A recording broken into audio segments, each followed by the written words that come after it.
Rich old farmer named Huss has inherited great wealth of manure and by diligence has added to it. It is double-starred in Baedeker. The Black Forest artist paints it his masterpiece. The king comes to see it. Gretchen Huss, daughter and heiress. Paul Hock, young neighbor, suitor for Gretchen's hand. Ostensibly, he really wants the manure. Hock has a good many cartloads of the Black Forest currency himself, and therefore is a good catch. But he is sordid, mean, and without sentiment, whereas Gretchen is all sentiment and poetry. Hans Schmidt, young neighbor, full of sentiment, full of poetry, loves Gretchen. Gretchen loves him, but he has no manure. Old Huss forbids him in the house. His heart breaks, he goes away to die in the woods, far from the cruel world, for he says bitterly, "What is man without manure?" Interval of 6 months. Paul Hock comes to old Huss and says, "I am at last as rich as you required, come and view the pile." Old Huss views it and says, "It is sufficient, take her and be happy," meaning Gretchen. Interval of 2 weeks. Wedding party assembled in old Huss's drawing room. Hock placid and content, Gretchen weeping over her hard fate. Enter old Huss's head bookkeeper. Huss says fiercely, "I gave you 3 weeks to find out why your books don't balance and to prove that you are not a defaulter. The time is up. Find me the missing property or you go to prison as a thief." Bookkeeper, "I have found it." Where? Bookkeeper sternly, tragically, "In the bridegroom's pile. Behold the thief, see him blench and tremble." Paul Hock, lost, lost, falls over the cow in a swoon and is handcuffed. Gretchen saved, falls over the calf in a swoon of joy, but is caught in the arms of Hans Schmidt, who springs in at that moment. Old Huss, "What you hear, varlet? Unhand the maid and quit the place." Hans, still supporting the insensible girl, "Never, cruel old man, know that I come with claims which even you cannot despise." Huss, "What? Name them." Hans, "Listen then. The world has forsaken me, I forsook the world, I wandered in the solitude of the forest, longing for death but finding none. I fed upon roots, and in my bitterness I dug for the bitterest, loathing the sweeter kind. Digging 3 days agon, I struck a manure mine, a Golconda, a limitless bonanza of solid manure. I can buy you all, and have mountain ranges of manure left. Ha ha, now thou smilest a smile. Immense sensation. Exhibition of specimens from the mine. Old Huss enthusiastically, "Wake her up, shake her up, noble young man, she is yours." Wedding takes place on the spot. Bookkeeper restored to his office and emoluments. Paul Hock led off to jail. The bonanza king of the Black Forest lives to a good old age, blessed with the love of his wife and of his 27 children, and the still sweeter envy of everybody around. We took our noon meal of fried trout one day at the Plough Inn, in a very pretty village, Ottenhofen, and then went into the public room to rest and smoke. There we found 9 or 10 Black Forest grandees assembled around a table. They were the common council of the parish. They had gathered there at 8 o'clock that morning to elect a new member, and they had now been drinking beer 4 hours at the new member's expense. They were men of 50 or 60 years of age, with grave, good-natured faces, and were all dressed in the costume made familiar to us by the Black Forest stories. Broad, round-topped black felt hats with the brims curled up all round, long red waistcoats with large metal buttons, black alpaca coats, with the waists up between the shoulders. There were no speeches, there was but little talk, there were no frivolities. The council filled themselves gradually, steadily, but surely with beer, and conducted themselves with sedate decorum, as became men of position, men of influence, men of manure. We had a hot afternoon tramp up the valley, along the grassy bank of a rushing stream of clear water, past farmhouses, watermills, and no end of wayside crucifixes and saints and virgins. These crucifixes, etc., are set up in memory of departed friends by survivors, and are almost as frequent as telegraph poles are in other lands. We followed the carriage road, and had our usual luck. We traveled under a beating sun, and always saw the shade leave the shady places before we could get to them. In all our wanderings, we seldom managed to strike a piece of road at its time for being shady. We had a particularly hot time of it on that particular afternoon, and with no comfort but what we could get out of the fact that the peasants at work away up on the steep mountainsides above our heads were even worse off than we were. By and by it became impossible to endure the intolerable glare and heat any longer. So he struck across the ravine and entered the deep, cool twilight of the forest to hunt for what the guidebook called the old road. He found an old road, and it proved eventually to be the right one, though we followed it at the time with the conviction that it was the wrong one. If it was the wrong one, there could be no use in hurrying. Therefore we did not hurry, but sat down frequently on the soft moss and enjoyed the restful quiet and shade of the forest solitudes. There had been distractions in the carriage road, school children, peasants, wagons, troops of pedestrianizing students from all over Germany, but we had the old road to ourselves. Now and then, while we rested, we watched the laborious ant at his work. I found nothing new in him, certainly nothing to change my opinion of him. It seems to me that in the matter of intellect the ant must be a strangely overrated bird. During many summers now I have watched him when I ought to have been in better business, and I have not yet come across a living ant that seemed to have any more sense than a dead one. I refer to the ordinary ant, of course. I have had no experience of those wonderful Swiss and African ones which vote, keep drilled armies, hold slaves, and dispute about religion. Those particular ants may be all that the naturalist paints them, but I am persuaded that the average ant is a sham. I admit his industry, of course. He is the hardest-working creature in the world when anybody is looking, but his leather-headedness is the point I make against him. He goes out foraging, he makes a capture, and then what does he do? Go home? No. He goes anywhere but home. He doesn't know where home is. His home may be only 3 feet away, no matter, he can't find it. He makes his capture, as I have said. It is generally something which can be of no sort of use to himself or anybody else. It is usually 7 times bigger than it ought to be. He hunts out the awkwardest place to take hold of it. He lifts it bodily up in the air by main force and starts, not toward home, but in the opposite direction. Not calmly and wisely, but with a frantic haste which is wasteful of his strength.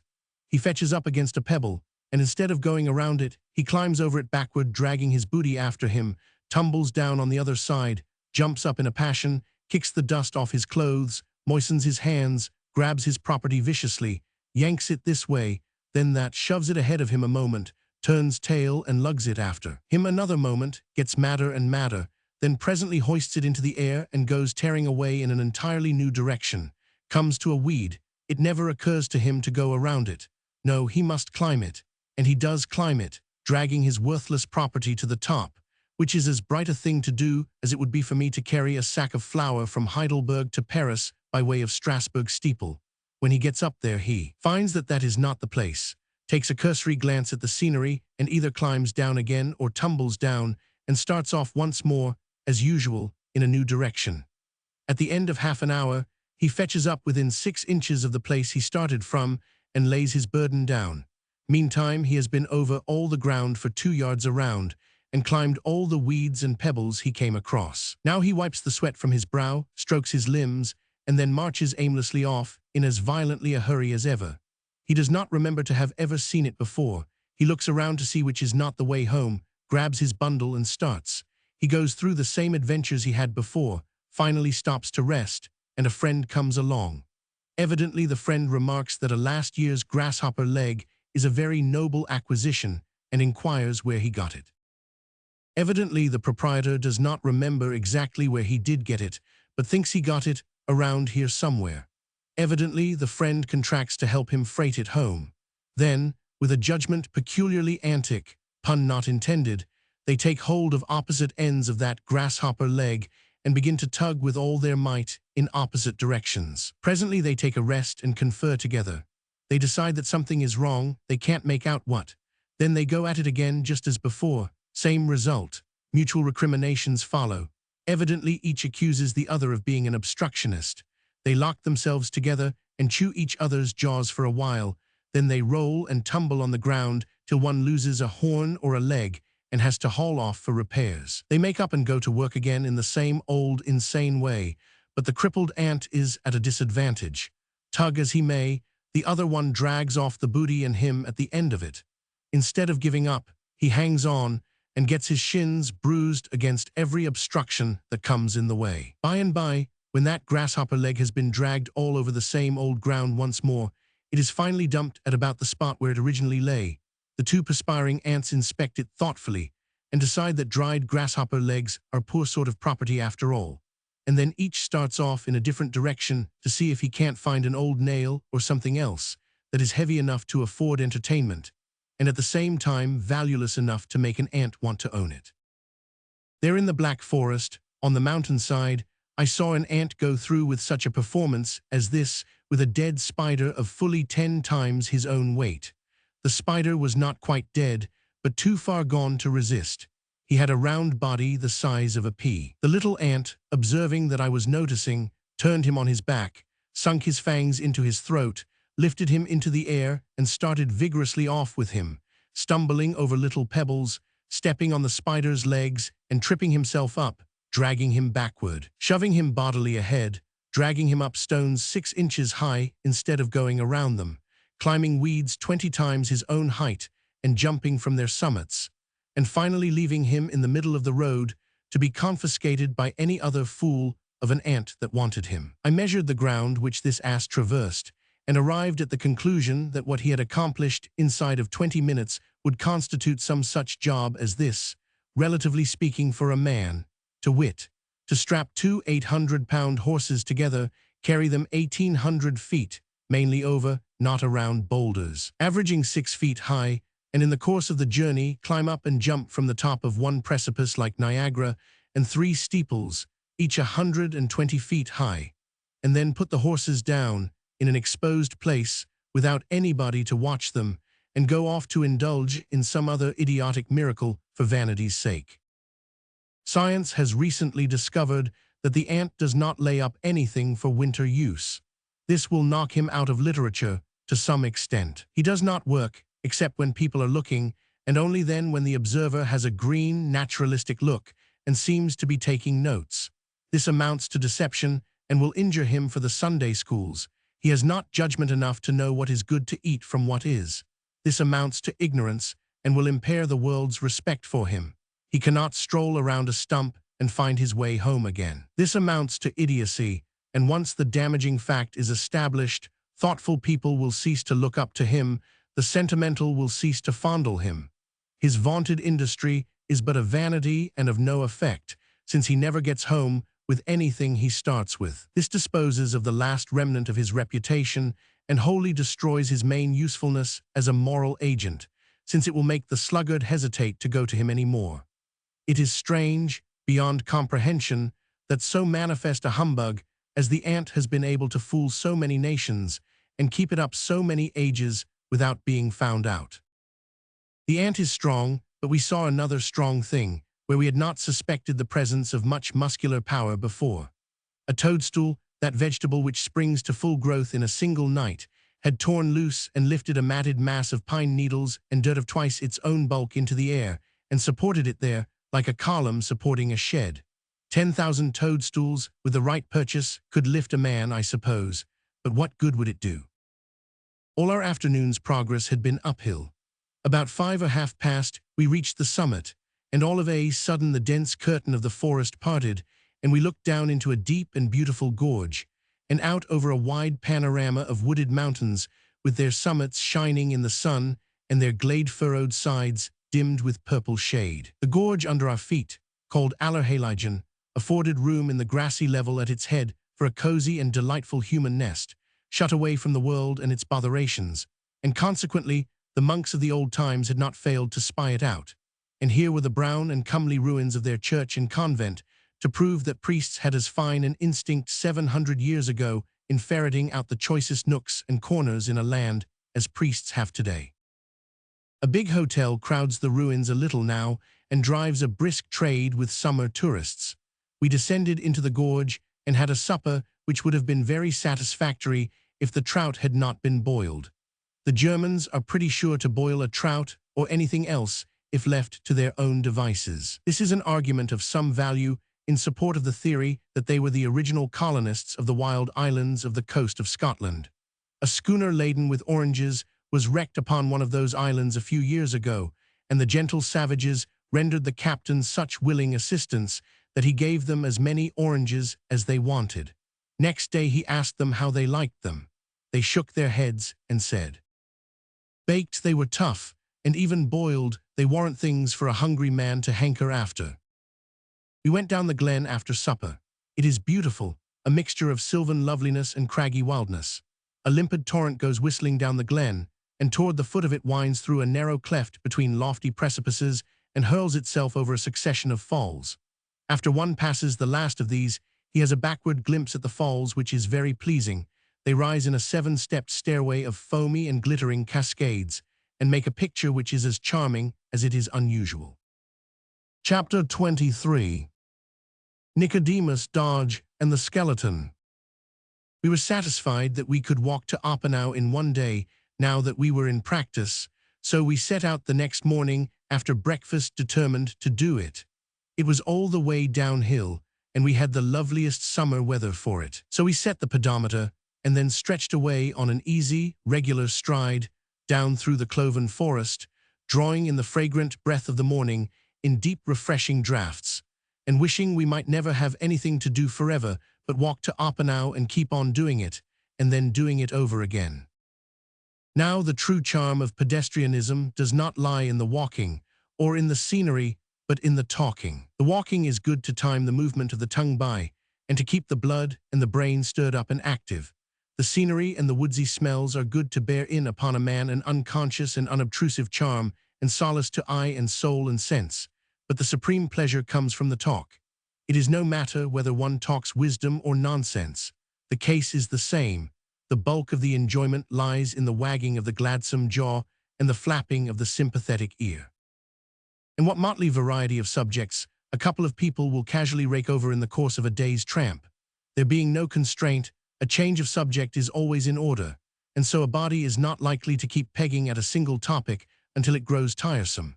We discussed everything we knew during the first 15 or 20 minutes that morning, and then branched out into the glad, free, boundless realm of the things we were not certain about.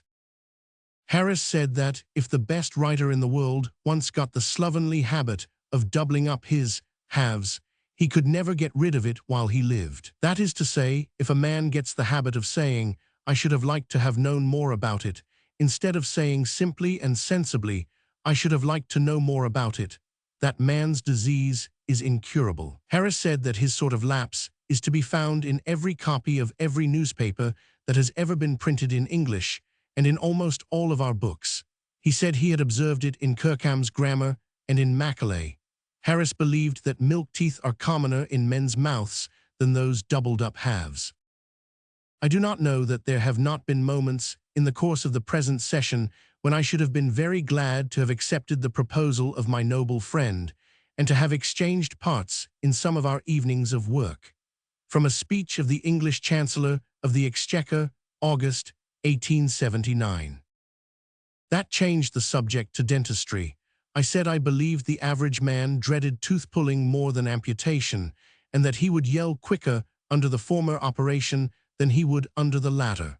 The philosopher Harris said that the average man would not yell in either case if he had an audience. Then he continued. When our brigade first went into camp on the Potomac, we used to be brought up standing, occasionally, by an ear-splitting howl of anguish. That meant that a soldier was getting a tooth pulled in a tent. But the surgeons soon changed that. They instituted open-air dentistry. There never was a howl afterward, that is, from the man who was having the tooth pulled. At the daily dental hour, there would always be about 500 soldiers gathered together in the neighborhood of that dental chair waiting to see the performance and help. And the moment the surgeon took a grip on the candidate's tooth and began to lift, every one of those 500 rascals would clap his hand to his jaw and begin to hop around on one leg and howl with all the lungs he had. It was enough to raise your hair to hear that variegated and enormous unanimous caterwaul burst out. With so big and so derisive an audience as that, a sufferer wouldn't emit a sound though you pulled his head off. The surgeons said that pretty often a patient was compelled to laugh in the midst of his pangs, but that they had never caught one crying out after the open-air exhibition was instituted. Dental surgeons suggested doctors, doctors suggested death, death suggested skeletons. And so, by a logical process, the conversation melted out of one of these subjects and into the next, until the topic of skeletons raised up Nicodemus Dodge out of the deep grave in my memory where he had lain buried and forgotten for 25 years. When I was a boy in a printing office in Missouri, a loose-jointed, long-legged, tow-headed, jeans-clad countrified cub of about 16 lounged in one day, and without removing his hands from the depths of his trousers' pockets or taking off his faded ruin of a slouch hat, whose broken rim hung limp and ragged about his eyes and ears like a bug-eaten cabbage leaf, stared indifferently around, then leaned his hip against the editor's table, crossed his mighty brogans, aimed at a distant fly from a crevice in his upper teeth, laid him low, and said with composure, "Where's the boss?" "I am the boss," said the editor, following this curious bit of architecture wonderingly along up to its clock face with his eye. "Don't want anybody fur to learn the business, 'tain't likely." "Well, I don't know, would you like to learn it?" "Pap es so po, he can't run me no mo, so I want to get a show summers if I kin. 'Tain't no difference what, I'm strong and hearty, and I don't turn my back on no kind of work, hard nor soft." "Do you think you would like to learn the printing business?" "Well, I don't really care a dern what I do learn, so's I get a chance fur to make my way. I'd just as soon learn printin's anything." "Can you read?" "Yes, middlin'." "Right. Well, I've seed people could lay over me thar." "Cipher?" "Not good enough to keep store, I don't reckon, but up as fur as 12 times 12, I ain't no slouch. T'other side of that is what gets me." "Where is your home?" "I'm from Old Shelby." "What's your father's religious denomination?" "Oh, he's a blacksmith." No, I don't mean his trade.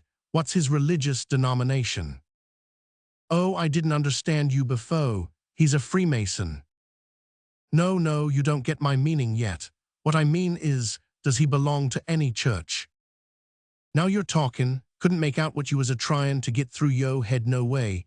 Belong to a church? Why, boss, he's been the pisinest kind of Free Will Baptist for 40 year. They ain't no pisiner ones, and what he is. Mighty good man, Pap is. Everybody says that. If they said any different, they wouldn't say it where I was. Not much they wouldn't."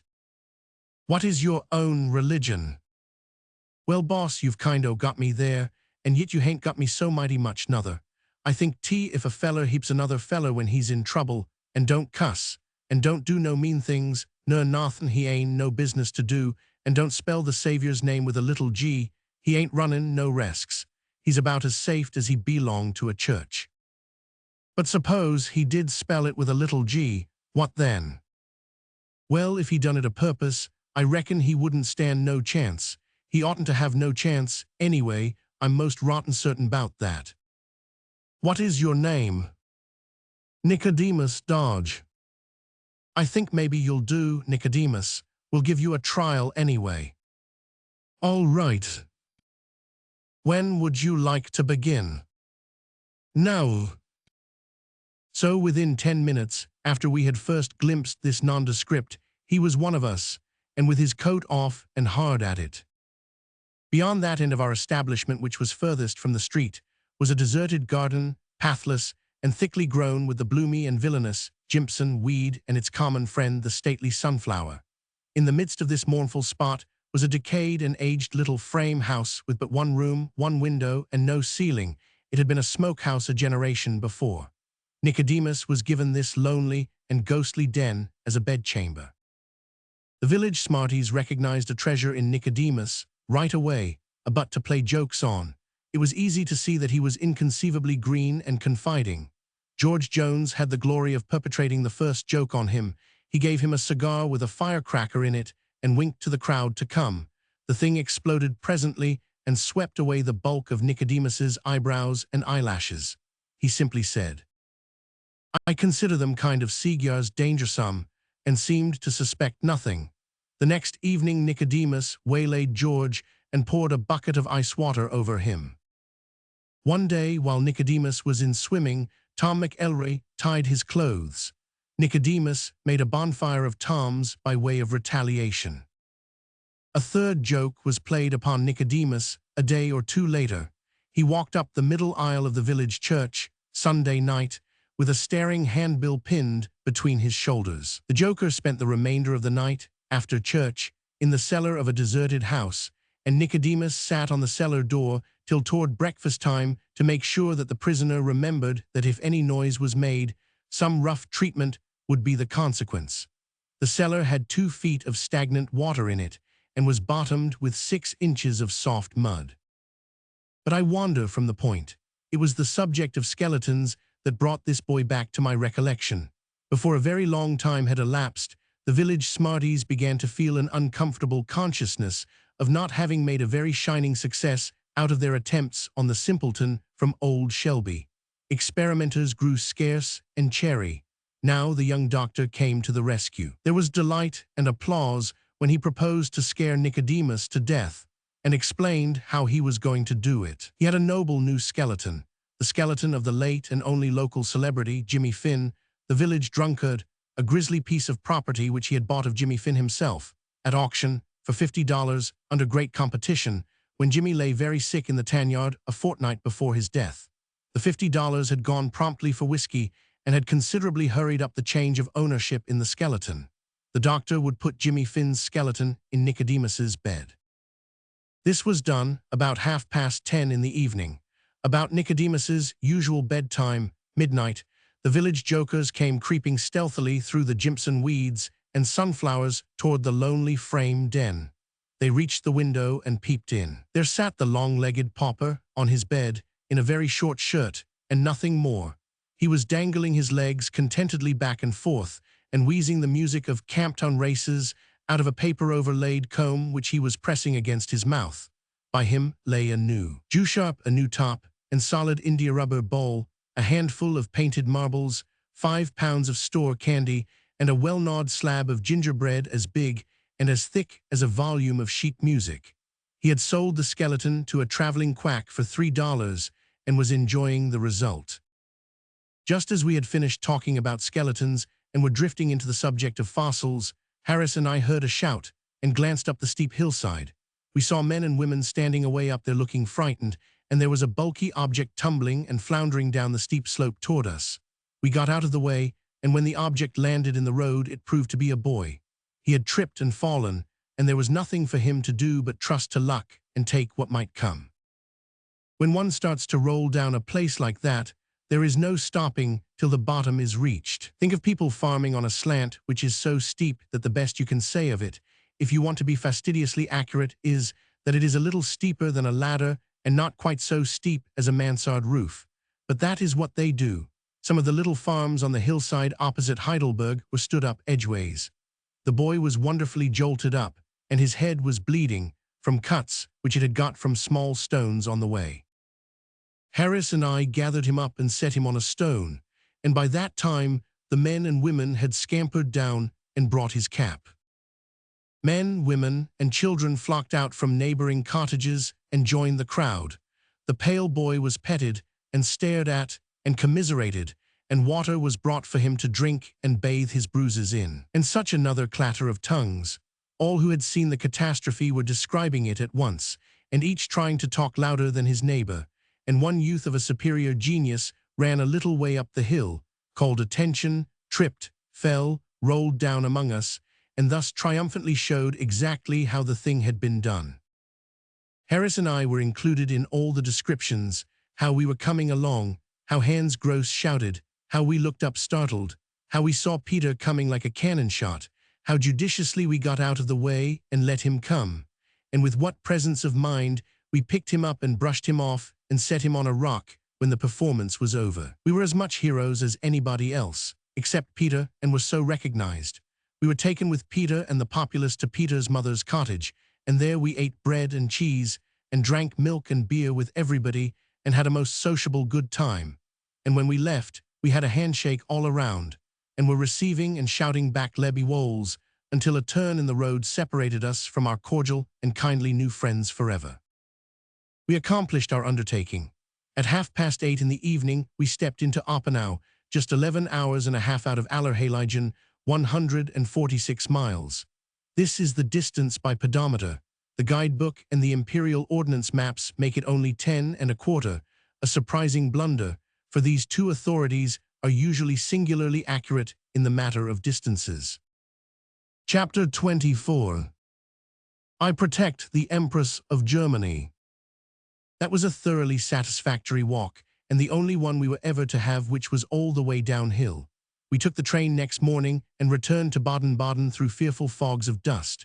Every seat was crowded too, for it was Sunday, and consequently everybody was taking a pleasure excursion. Hot. The sky was an oven, and a sound one too, with no cracks in it to let in any air. An odd time for a pleasure excursion, certainly. Sunday is the great day on the continent, the free day, the happy day. One can break the Sabbath in 100 ways without committing any sin. We do not work on Sunday because the commandment forbids it. The Germans do not work on Sunday because the commandment forbids it. We rest on Sunday because the commandment requires it. The Germans rest on Sunday because the commandment requires it. But in the definition of the word rest lies all the difference. With us, its Sunday meaning is stay in the house and keep still. With the Germans, its Sunday and weekday meanings seem to be the same. Rest the tired part, and never mind the other parts of the frame. Rest the tired part, and use the means best calculated to rest that particular part. Thus, if one's duties have kept him in the house all the week, it will rest him to be out on Sunday. If his duties have required him to read weighty and serious matter all the week, it will rest him to read light matter on Sunday. If his occupation has busied him with death and funerals all the week, it will rest him to go to the theater Sunday night and put in 2 or 3 hours laughing at a comedy. If he is tired with digging ditches or felling trees all the week, it will rest him to lie quiet in the house on Sunday. If the hand, the arm, the brain, the tongue, or any other member is fatigued with inanition, it is not to be rested by adding a day's inanition. But if a member is fatigued with exertion, inanition is the right rest for it. Such is the way in which the Germans seem to define the word rest. That is to say, they rest a member by recreating, recuperating, restoring its forces. But our definition is less broad. We all rest alike on Sunday, by secluding ourselves and keeping still, whether that is the surest way to rest the most of us or not. The Germans make the actors, the preachers, etc., work on Sunday. We encourage the preachers, the editors, the printers, etc., to work on Sunday, and imagine that none of the sin of it falls upon us. But I do not know how we are going to get around the fact that if it is wrong for the printer to work at his trade on Sunday, it must be equally wrong for the preacher to work at his, since the commandment has made no exception in his favor. We buy Monday morning's paper and read it, and thus encourage Sunday printing. But I shall never do it again. The Germans remember the Sabbath day to keep it holy by abstaining from work as commanded. We keep it holy by abstaining from work as commanded, and by also abstaining from play, which is not commanded. Perhaps we constructively break the command to rest, because the resting we do is in most cases only a name and not a fact. These reasonings have sufficed, in a measure, to mend the rent in my conscience, which I made by traveling to Baden-Baden that Sunday. We arrived in time to furbish up and get to the English church before services began. We arrived in considerable style too, for the landlord had ordered the first carriage that could be found, since there was no time to lose, and our coachman was so splendidly liveried that we were probably mistaken for a brace of stray dukes. Why else were we honored with a pew all to ourselves, away up among the very elect? At the left of the chancel, that was my first thought. In the pew directly in front of us sat an elderly lady, plainly and cheaply dressed. At her side sat a young lady with a very sweet face, and she also was quite simply dressed. But around us and about us were clothes and jewels which it would do anybody's heart good to worship in. I thought it was pretty manifest that the elderly lady was embarrassed at finding herself in such a conspicuous place arrayed in such cheap apparel. I began to feel sorry for her and troubled about her. She tried to seem very busy with her prayer book and her responses, and unconscious that she was out of place, but I said to myself, she is not succeeding. There is a distressed tremulousness in her voice which betrays increasing embarrassment. Presently the Saviour's name was mentioned, and in her flurry she lost her head completely, and rose and courtesied, instead of making a slight nod as everybody else did. The sympathetic blood surged to my temples, and I turned and gave those fine birds what I intended to be a beseeching look. But my feelings got the better of me and changed it into a look which said, "If any of you pets of fortune laugh at this poor soul, you will deserve to be flayed for it." Things went from bad to worse, and I shortly found myself mentally taking the unfriended lady under my protection. My mind was wholly upon her. I forgot all about the sermon. Her embarrassment took stronger and stronger hold upon her. She got to snapping the lid of her smelling bottle. It made a loud, sharp sound, but in her trouble she snapped and snapped away, unconscious of what she was doing. The last extremity was reached when the collection plate began its rounds. The moderate people threw in pennies, the nobles and the rich contributed silver, but she laid a 20-mark gold piece upon the bookrest before her with a sounding slap. I said to myself, she has parted with all her little hoard to buy the consideration of these unpitying people. It is a sorrowful spectacle. I did not venture to look around this time, but as the service closed, I said to myself, let them laugh, it is their opportunity, but at the door of this church they shall see her step into our fine carriage with us, and our gaudy coachman shall drive her home. Then she rose, and all the congregation stood while she walked down the aisle. She was the Empress of Germany. No, she had not been so much embarrassed as I had supposed. My imagination had got started on the wrong scent, and that is always hopeless. One is sure, then, to go straight on misinterpreting everything, clear through to the end. The young lady with her imperial majesty was a maid of honor, and I had been taking her for one of her boarders all the time. This is the only time I have ever had an empress under my personal protection, and considering my inexperience, I wonder I got through with it so well. I should have been a little embarrassed myself if I had known earlier what sort of a contract I had on my hands. We found that the Empress had been in Baden-Baden several days. It is said that she never attends any but the English form of church service. I lay abed and read and rested from my journeys, fatigues the remainder of that Sunday, but I sent my agent to represent me at the afternoon service, for I never allow anything to interfere with my habit of attending church twice every Sunday. There was a vast crowd in the public grounds that night to hear the band play the Fremmersberg. This piece tells one of the old legends of the region, how a great noble of the Middle Ages got lost in the mountains and wandered about with his dogs in a violent storm, until at last the faint tones of a monastery bell, calling the monks to a midnight service, caught his ear, and he followed the direction the sounds came from and was saved. A beautiful air ran through the music, without ceasing, sometimes loud and strong, sometimes so soft that it could hardly be distinguished, but it was always there. It swung grandly along through the shrill whistling of the storm wind, the rattling patter of the rain, and the boom and crash of the thunder.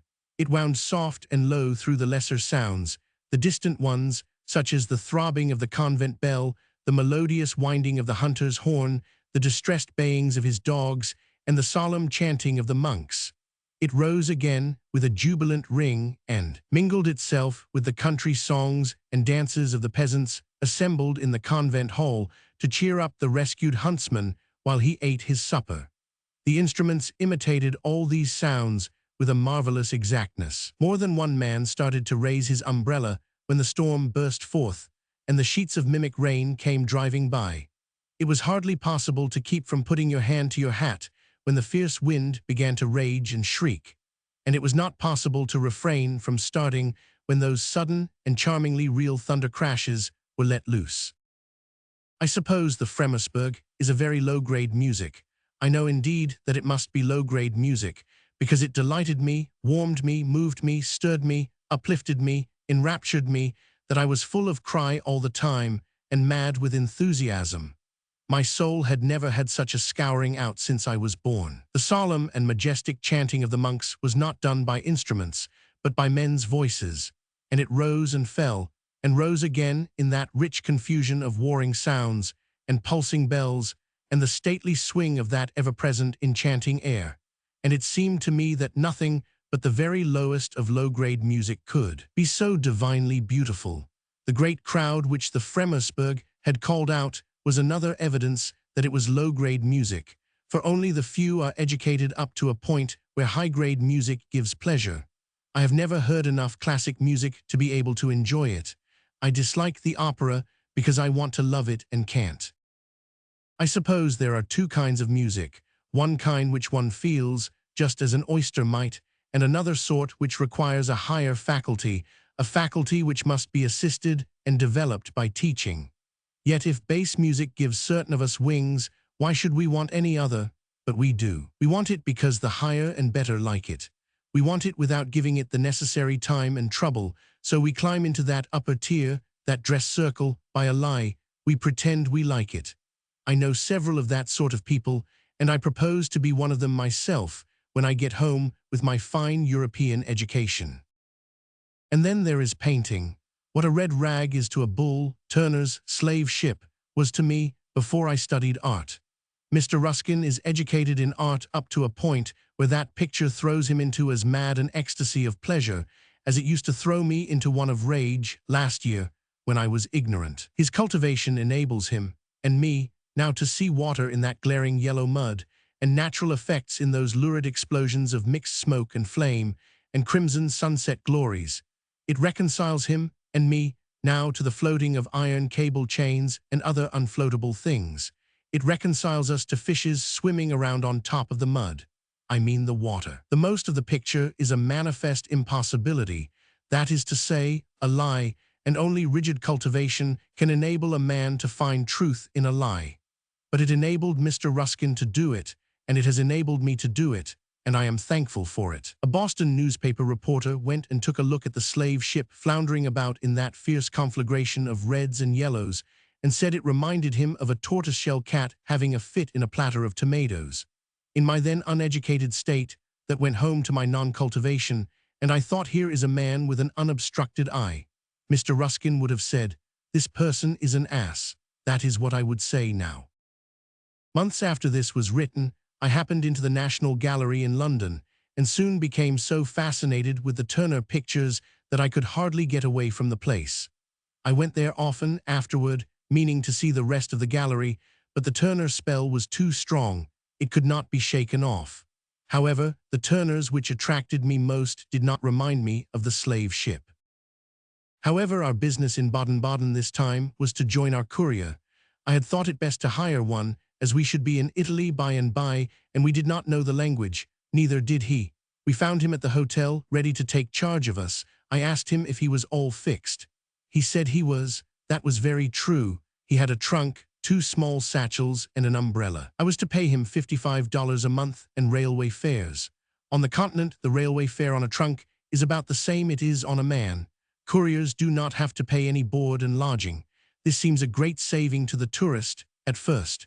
It does not occur to the tourist that somebody pays that man's board and lodging. It occurs to him by and by, however, in one of his lucid moments. Chapter 25.